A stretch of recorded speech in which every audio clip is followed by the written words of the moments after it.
At one point, the farmer succumbed to those strange voices and attacked his wife, beating her to death with an axe. But he didn't stop there. He also began to eat the bodies of his wife and daughter, who had witnessed everything. He then took his daughter and slaughtered her in a bloody and terrifying manner. Before we start the video, don't forget to like and subscribe to the channel and activate the bell to receive all the latest updates. You can also write down the movie you would like me to present, preferably one produced in 2021 or 2022.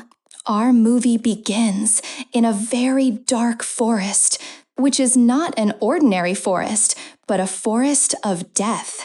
It is not the Wrongtairn forest, but a completely different forest called the Dark Redwood Forest.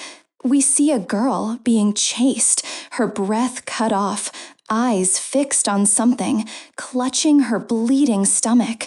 In the midst of her terror, a strange man, wearing a mask, similar to a farmer's scarecrow mask, appears and begins to attack her stomach repeatedly.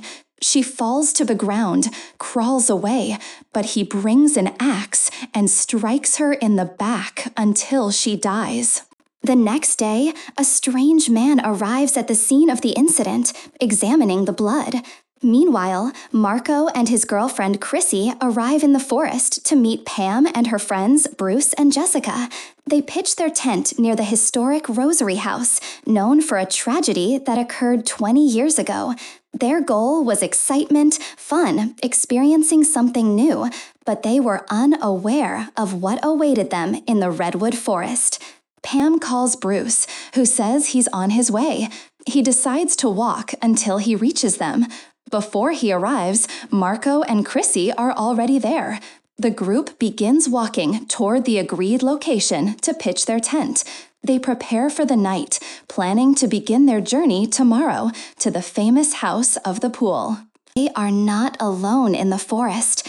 Every year, tourists come to commemorate the incident. One of these tourists sits by his tent when he hears screams. He runs to investigate and discovers a severed corpse. Suddenly, the monster attacks him from behind with an axe, hacking at his back as if cutting meat for a feast. We go back to our friend's camp, where they were still waiting for Bruce and were surprised by his delay. The weather was getting dark. Pam got up to call him, but she had to walk a little in the woods to find a signal. At the same time, Bruce was riding his bike, but suddenly a chain appeared in the shape of a trap, and he fell off. He thought it was a prank by his friends and kept calling out to them, but no one answered.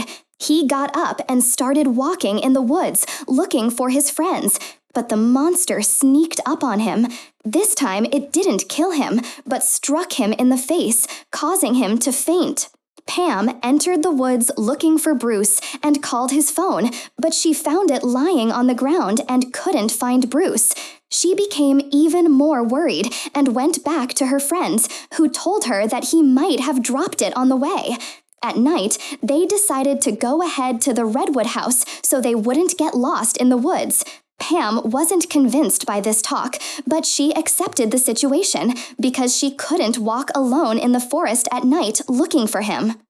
While our group was spending the night around a campfire, Chrissy began telling them about the massacre that had occurred 20 years earlier. The story involved a farmer who began hearing strange voices from demons or spirits, and these voices were ordering him to slaughter his wife. At one point, the farmer surrendered to the voices and attacked his wife, bludgeoning her to death with his axe. He didn't stop there. He began eating his wife's body while his daughter watched. Then he grabbed her and slaughtered her in a bloody manner. The police later found his body, which he had hanged himself. Legend has it that he appears every 10 years with his axe, wearing a scarecrow mask at his farm to slaughter new victims and feed on their bodies. Since this is the 20th anniversary of the massacre, he should be here with us now. Pam is frightened by the story, Chrissy reassures her. I'm laughing with you. This is a legend mothers tell us so we don't go into the forest. After the horror, they sleep to wake up the next day and continue their journey to the farmhouse. The next morning, Pam wakes up alone in the camp and calls out to the rest of her friends, but no one answers. Chrissy comes up and says, I went to get some water. Pam asks, where are Mark and Jessica? Chrissy replies, I don't know. They were here before I left. They start looking for them, thinking it's a prank, but they don't appear at all. They say, they must have beaten us to the house, so they decide to go and search for the house too. Indeed, Marco, Jessica, and even Bruce were there in the farmer's house, but they didn't go willingly. The farmer kidnapped them, and they were chained. The farmer enters and unties Jessica, carries her out, and starts taking out his weapons, scissors and pliers. He tortures her slowly. But in the end, he decides to use the farmer's sickle. The farmer, still always a farmer, but he won't use it to mow some clover or anything. He starts stabbing Jessica's stomach with the sickle gently. Jessica cries and begs him, but he continues. The stabbing grows quicker, stronger, until she bleeds and dies. After the farmer finished with Jessica, he enters and takes Marco. No one was there except Bruce, who was tightening the rope that tied him until he undid it and freed himself. He heard Mark screaming outside. He walked to help him, but he was afraid and hesitated. What was happening to Mark was worse. The farmer tied him to a chair and started hitting him with an axe as usual. But this time, he seemed fed up with the stomach and entrails. He wanted a piece of Mark's brain. He brought a saw and started sawing apart Mark's skull. Mark screamed and begged for his life until, finally, silence. Mark died as well. After that, the farmer sat down and started storing parts of his victims in jars to eat later. Among the things that were on the table was Mark's brain. Bruce was watching the farmer, sneaking through the house, looking for an exit without being seen. But when he arrived, he found a box inside and something moving. Before he opened it, he heard the farmer's voice, so Bruce hid.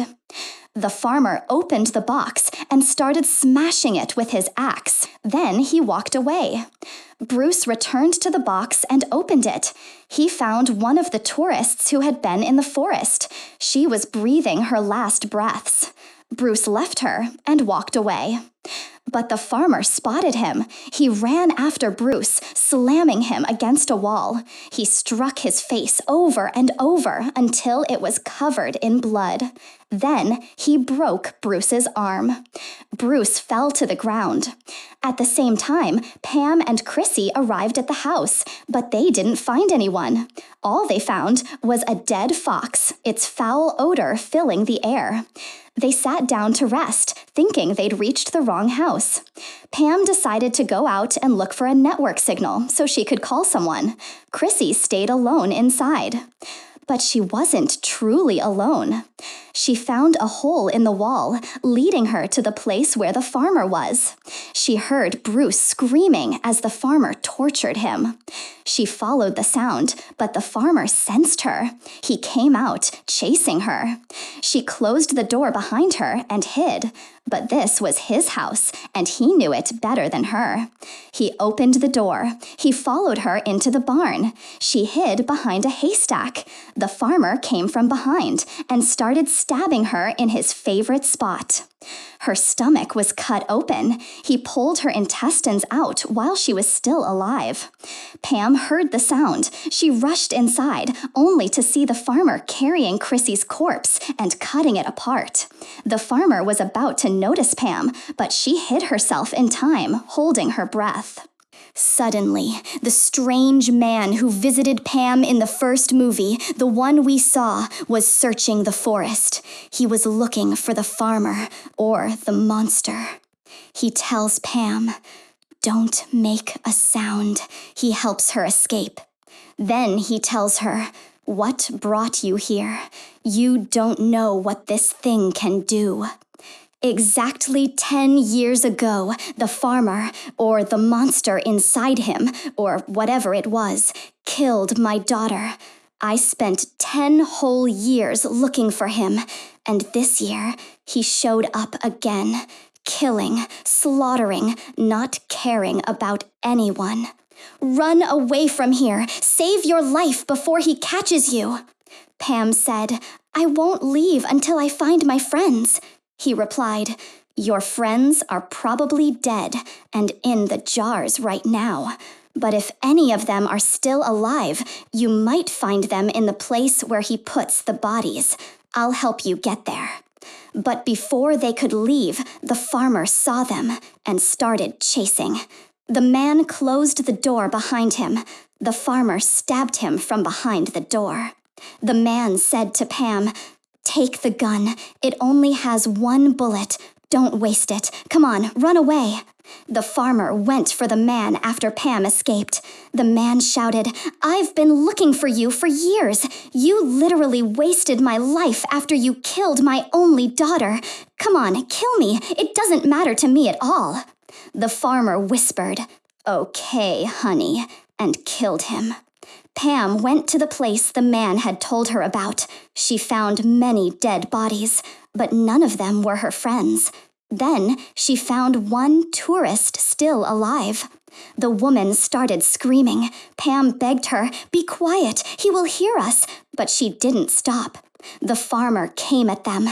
Pam left her and ran. The farmer chased her down, struck her hard.